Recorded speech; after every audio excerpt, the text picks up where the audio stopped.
আসসালামু আলাইকুম প্রিয় ভাই ও বোনেরা, আশা করি সবাই ভালো আছেন।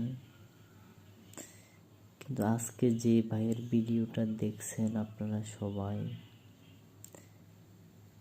আসলে অত্যন্ত দুঃখজনক বিষয় এবং এইভাবে বেঁচে থাকা অনেক কষ্টকর।